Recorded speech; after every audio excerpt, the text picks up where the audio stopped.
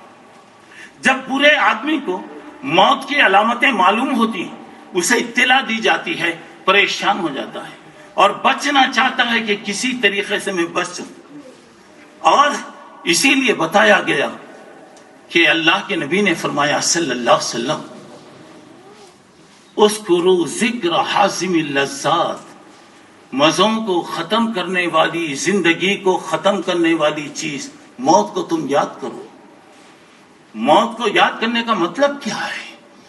موت کے لیے تیاری کیجیے۔ موت کو یاد کرنے کا مطلب نہیں کہ ایک لمبی تسبیح خرید لیجیے اور پڑھتے رہیے مرنا ہے مرنا ہے مرنا ہے مرنا ہے، یہ نہیں۔ اس کے لیے آپ کو تیاری کرنا ہے، ایک سفر پر جانا ہے، اور یہ سفر کب شروع ہوگا؟ وَمَا تَدْرِي نَفْسٌ بِأَيِّ أَرْضٍ تَمُوتُ، کوئی نہیں جانتا کہ کب مرے گا، کہاں مرے گا، کیسے مرے گا، کس حالت میں مرے گا۔ مرے گا تو کلمہ ملے گا نہیں ملے گا؟ مرے گا تو نماز جنازہ ملے گی یا نہیں ملے گی؟ مرے گا تو کس حالت میں مرے گا؟ کتنے لوگوں کو ہم دیکھتے ہیں کیا کیا حالتوں کے اندر لوگ مرتے ہیں، کن کن حالتوں سے انہیں گزرنا پڑتا ہے۔ اور یہ کیا ہے دوستو؟ یہ جو عمر ہے ایک برف کی طرح ہے، یہ پگھل رہا ہے، ایک دن پگھل جائے گا، پگھل رہا ہے، بس ایک دن موت آ رہی ہے، اور موت کے قریب آدمی پہنچتا ہے، اور موت کسی کو بھی نہیں چھوڑتی۔ کل من علیہا فان وَيَبْقَى وَجْهُ رَبِّكَ ذُو الْجَلَالِ وَالْإِكْرَامِ، دنیا میں جتنے ہیں وقتی ہیں، ختم ہونے والے ہیں۔ اگر کوئی باقی رہنے والی ذات ہے، اللہ رب العالمین کی ذات ہمیشہ سے ہے، ہمیشہ رہے گی۔ اور اللہ دنیا بنانے سے پیدا کی، پہلے بتا دیا الذی خلق الموت والحیات، پہلے موت کا ذکر آ رہا، بعد میں حیات کا، زندگی کا وہاں پہ ذکر آ رہا، اور اللہ تعالیٰ نے ہمیں موقع عطا فرمایا۔ میرے محترم دوستوں، میں نے کہا کہ موت بہرحال حق ہے، ہر ایک کے لیے موت آنے والی، اور یدرککم الموت ولو کنتم فی بروج مشیدہ، مضبوط حویلیوں میں اور یہاں کے بڑے بڑے گھروں کے اندر آپ رہیں اور یہ سمجھنے لگیں کہ ہم ایسی جگہ ہیں کہ یہاں پر کسی کا گزر نہیں ہوتا، کوئی آ نہیں سکتا، کوئی مچھر پر نہیں مار سکتا۔ لیکن اللہ کے انتظامات کچھ عجیب ہیں میرے بھائی۔ اللہ کے جب فرشتے آتے ہیں تو اس طریقے سے آتے ہیں کہ کوئی اس کا اندازہ نہیں کر سکتا۔ اور موت جو ہوتی ہے کوئی آسان نہیں ہے میرے بھائی، موت آسان چیز نہیں ہے۔ اللہ کے نبی نے ہم کو سکھایا، کیا بتایا؟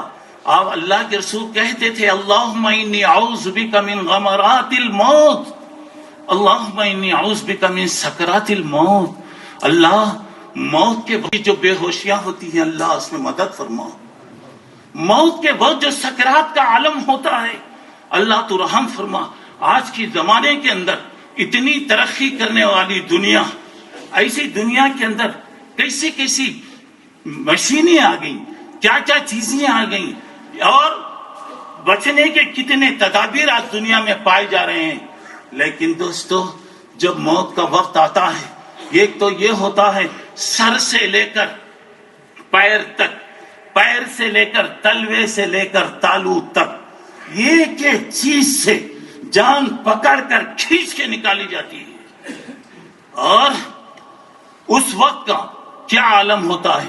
حضرت سفیان ثوری رحمت اللہ علیہ نے فرمایا اگر موت کا فرشتہ صرف کسی پر ہاتھ اگر رکھ دے، ہاتھ اگر رکھ دے، اس وقت کی کیفیت یہ ہوتی ہے اگر مرنے والے کے اندر بس اور قوت اگر پائی گئی تو وہ ساری دنیا کو مار کے ختم کرے گا، سارے لوگوں کو ختم کر دے گا۔ لیکن آدمی مجبور ہے۔ اور وہاں پہ دیکھیے وَجَاءَ سَكْرَةُ الْمَوْتِ بِالْحَقِّ ذَلِكَ مَا كُنْتَ مِنْهُ تَحِيدُ، ارے وہ انسان، ارے وہ نادان جس موت کو تو حقیر سمجھتا تھا، نہیں سمجھتا تھا کہ ناممکن ہے، میرے پاس کبھی موت نہیں آ سکتی، مگر دیکھ آج تیرا وقت آ گیا، اور آپ دیکھیے گا، ذرا اندازہ لگائیے، وہ انسان جو اللہ کی عقل دی ہوئی صلاحیتوں کو استعمال کر کے کیا کرتا، کیا ترقی کرتا، آج کی دنیا میں آپ دیکھتے ہیں۔ آپ تو ایسی دنیا میں رہتے ہیں جہاں پر ترقی آپ کو نظر آئے گی، اور وہاں پر دیکھیے انسان کے لیے ایک وقت آتا ہے مجبور، اٹھنا چاہتا ہے اٹھ نہیں سکتا، بولنا چاہتا بول نہیں سکتا، کوئی کام نہیں کر سکتا۔ قرآن میں اللہ تعالیٰ نے بتایا، دیکھیے کیا ہو رہا، وقت آ گیا، وَبَلَغَتِ التَّرَاقِ وَقِيلَ مَنْ رَاقٍ، آدمی کا وقت آ گیا، نظرے کی حالت میں پڑا ہوا ہے، کہا قِيلَ مَنْ رَاقٍ، کون بھی علاج کرے گا؟ بلائیے ڈاکٹر صاحب کو، حکیم صاحب کو، پیر صاحب کو، عامل صاحب کو، فلاں صاحب کو، فلاں صاحب کو، فلاں صاحب کو، فلاں صاحب کو بلاؤ۔ سب لوگ آ گئے، سب لوگ آ گئے، اور مرنے والے کی کیفیت دوستو، وَظَنَّ أَنَّهُ الْفِرَاقُ، وہ سمجھ رہا ہے کہ میرا وقت آ گیا، میری جدائی کا وقت آ گیا، میرے گھر سے جدائی، بیوی سے جدائی، وطن سے جدائی، مال سے جدائی، کاروبار سے جدائی، ساری چیزوں سے جدائی۔ اور اس کے بعد کیا ہو رہا، ذرا غور کیجیے، وَالْتَفَّتِ السَّاقُ بِالسَّاقِ، یہ دو پیر جو میرے ہیں الگ میں رکھا ہوں، جب میں ملانا چاہوں گا پیر ملاؤں گا، جب میں الگ رکھنا چاہوں گا الگ رکھوں گا، مگر اللہ کہہ رہے ہیں وَالْتَفَّتِ السَّاقُ بِالسَّاقِ، تیرے دونوں پیر آ کر یہاں پہ مل گئے، دونوں پیڑیاں یہاں پہ مل گئی۔ کیا بتانا مقصد ہے؟ یا بتانا، عربی میں یہ جملہ اس وقت استعمال ہوتا ہے جب یہ بتانا مقصد ہوتا ہے کہ دیکھو تمہاری طاقت جواب دے دی، ختم ہو گیا، اور انسان پر جو مشکل آتی، حد سے زیادہ اگر مشکل آئے تو ایسے وقت یہ جملہ استعمال کیا جاتا ہے، دونوں پیڑیاں مل گئی۔ اس کے بعد دیکھیے گا بڑے بڑے ڈاکٹر آ گئے، جب تک جان ہے دوستو آن ہے، جب تک جان ہے عزت ہے، جب جان چلے گی کچھ نہیں۔ اور جب وقت آ گیا سارے لوگ کھڑے ہوئے ہیں، اب ڈاکٹر بھی کیا بولے گا، آئی ایم سوری، ہو گیا ابھی میں کچھ نہیں کر سکتا، آپ کی کوئی مدد میں آپ کی میں نہیں کر سکتا۔ اور میرے بھائیوں، یہ موت جس کے بارے میں بتایا، اگر آپ کو نصیحت ہے، اعتدال کی راہ اگر آپ اختیار کریں گے تو آپ کے لیے کوئی مسئلہ نہیں رہے گا، اللہ کی انشاءاللہ مدد رہے گی۔ اگر آپ بیکار چیزوں میں جائیں گے، بیکار چیزوں میں اپنا وقت ضائع کریں گے، اپنی انرجی اور اپنی صلاحیتیں اگر برباد کر لیں گے، اس وقت خون کے آنسو رونا پڑے گا، مگر اس وقت رونے سے کوئی فائدہ نہیں، ختم ہو گیا وقت، اس وقت ختم ہو گیا۔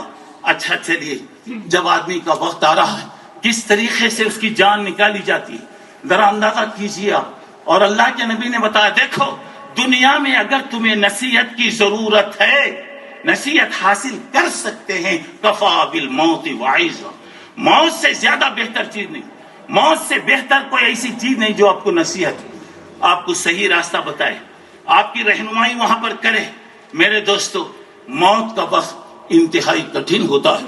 اب آئیے کچھ مثالیں دیکھیے، سب سے بڑھ کر اللہ کے نبی کی زندگی کے متعلق آخری لمحات جیسے آپ کے گزرے، جو کیفیت تھی، میں پوری تفصیل میں اس وقت نہیں جا سکتا، صرف آپ دیکھیے گا اللہ کے نبی صلی اللہ علیہ وسلم حج سے تشریف لائے، اور حج کے خطبے میں بھی آپ نے بار بار اشارے کیا، بتایا کہ مجھے ایسے لگ رہا ہے کہ اتنی بڑی جماعت سے میری ملاقات شاید نہیں ہو سکے گی، جو سیکھنا ہے سیکھ لو، خذوا عنی مناسککم، حج وغیرہ کے متعلق جو پوچھنا ہے پوچھ لو، جو کام کرنا ہے کر لو۔ اس کے بعد اللہ کے نبی صلی اللہ علیہ وسلم آخری دنوں میں جب آپ واپس آئے، اذا جاء نصر اللہ، سورہ نصر اتری، اس میں خوشخبری دی جا رہی ہے، کامیابی ہوگی، فتح ہوگی، سارے لوگ، چاروں طرف کے لوگ اسلام میں داخل ہوں گے۔ کہا گیا فسبح بحمد ربک، آپ اللہ کی تعریف بیان کیجیے، اللہ کی حمد بیان کیجیے۔ سارے مسجد میں لوگ خوش ہیں، الحمدللہ، اللہ خوشخبری بتا رہا ہے کہ اسلام پھیلے گا، مگر مسجد میں اگر کسی نے اس کے مطلب کو سمجھا تو صرف حضرت ابو بکر صدیق رضی اللہ تعالیٰ عنہ سمجھے۔ آپ رونے لگے، لوگوں نے کہا یہ تو خوشی کا موقع ہے، خوشخبری بتائی دی جا رہی، آپ ایسے وقت میں کیوں آپ رو رہے؟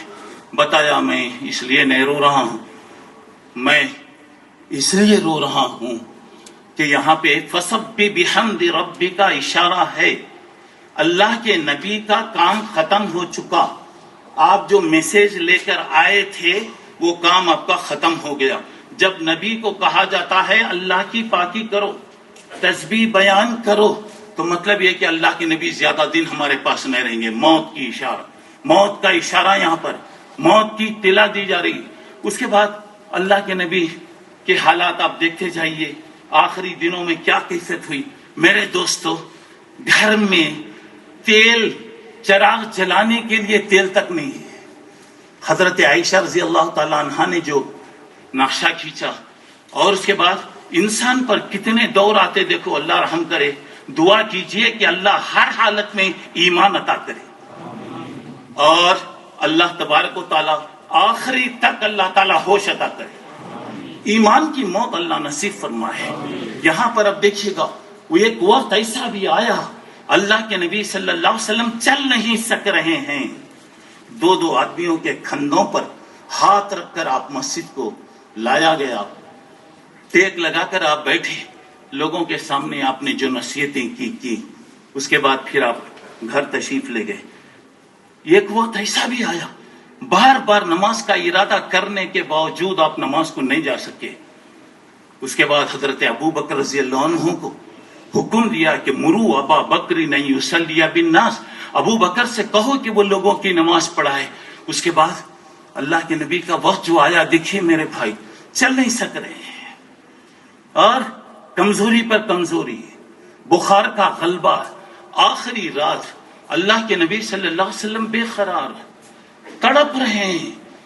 پوری رات میں ایک سیکنڈ کے لیے بھی اللہ کے رسول نہیں سو سکے، ایک سیکنڈ کے لیے بھی اللہ کے رسول نہیں آرام کر سکے.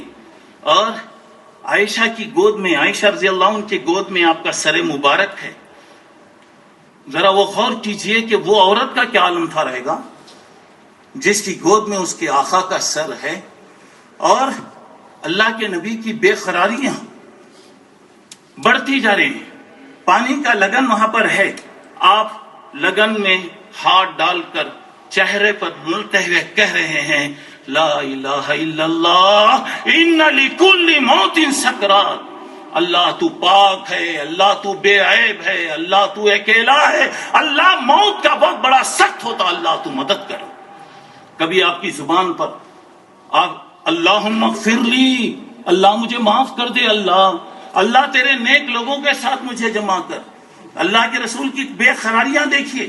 بیٹی کمرے کے اندر آئی، حضرت فاطمہ آئی، باپ کے منظر کو دیکھا تو اس نے کہا کہ میرے ابا کی کیا کیفیت ہے، واہ کر بابا، مجھے میرے ابا کی کیا حالت، کیا تکلیف ہے. بیٹی کو سینے سے لگایا.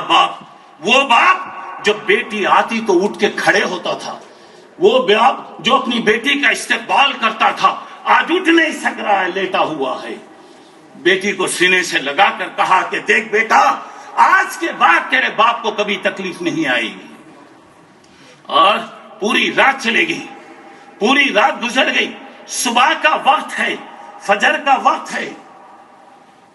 آپ کی طبیعت میں ذرا افاق آیا. کبھی بھی یاد رکھیے، مرنے سے پہلے افاقت الموت، موت سے مرنے سے پہلے چراغ بجھنے سے پہلے تیز ہوتا، اس کے بعد بجھتا. مرنے سے پہلے ساری چیزیں آدمی کی نارمل بن جاتی، بعد میں اچانک ختم ہو جاتا. اللہ کے نبی صلی اللہ علیہ وسلم فجر کو نہیں جا سکے. آخری منٹ تک آپ کو یہی فکر تھی الصلاۃ وما ملکت ایمانکم، نماز کی پابندی کرو، اپنے ماتحتین کے ساتھ مہربانی کرو. فجر کے بعد دنیا کا سورج نکل رہا ہے اور اللہ کے نبی صلی اللہ علیہ وسلم کا وقت آ گیا، اور حضرت جبرائیل نے اجازت لیا. ملک الموت آئے اور اللہ کے نبی کی جان نکالی گئی. یہ پیاری انگلی اوپر اٹھی، آپ نے کہا اللہم بالرفیق الاعلی، اللہم بالرفیق الاعلی، میں اللہ سے ملنا چاہتا ہوں. اللہ کی ملاقات سب سے بہتر چیز ہے. ایک بات میں بتانا چاہتا ہوں، پیارے نبی دنیا میں زندہ نہیں رہے. اگر کوئی زندہ رہتا، ہو سکتا ہے اللہ کے نبی باقی رہتے ہیں. اللہ کے نبی چلے گئے. آپ کی کیا کیفیت تھی ذرا اندازہ لگائیے. اور حدیثوں میں آتا آدمی جتنا بڑا ہوتا ہے، جتنا نیک ہوتا ہے، موت اس پر کٹھن ہوتی جاتی ہے، موت کٹھن ہوتی جاتی ہے. اور اس کے بعد آئیے، اس کے بعد حضرت ابو بکر، اللہ کے نبی صلی اللہ علیہ وسلم کے بعد حضرت ابو بکر 2 سال 3 مہینے 10-11 دن تک آپ رہے، اور آپ کے زمانے میں جو بھی باتیں آئیں میں اب تفصیل میں نہیں جانا چاہتا، مگر آخری منٹ دیکھیے ذرا، حضرت ابو بکر کمزور ہوتے گئے، کمزور ہوتے جا رہے ہیں، کمزور ہوتے جا رہے ہیں۔ پوچھنے والوں نے پوچھا کہ آپ کے کمزوری کے اسباب کیا ہیں، کیوں دن بدن کمزور ہو رہے ہیں؟ دراصل نبی کریم صلی اللہ علیہ وسلم کی جدائی کا جو صدمہ حضرت ابو بکر نے لیا، اس کے ساتھ صحابہ پر کیا گزری، امہات المومنین کی زندگیاں کیا ہوئی، اجی یہاں تک کہ جانوروں تک آپ کی سواری چند دن کے اندر چلے گئی۔ حضرت بلال جیسے انسان اذان نہیں دے سکے، کیا کیا حالاتیں گزرے، ذرا غور کیجیے۔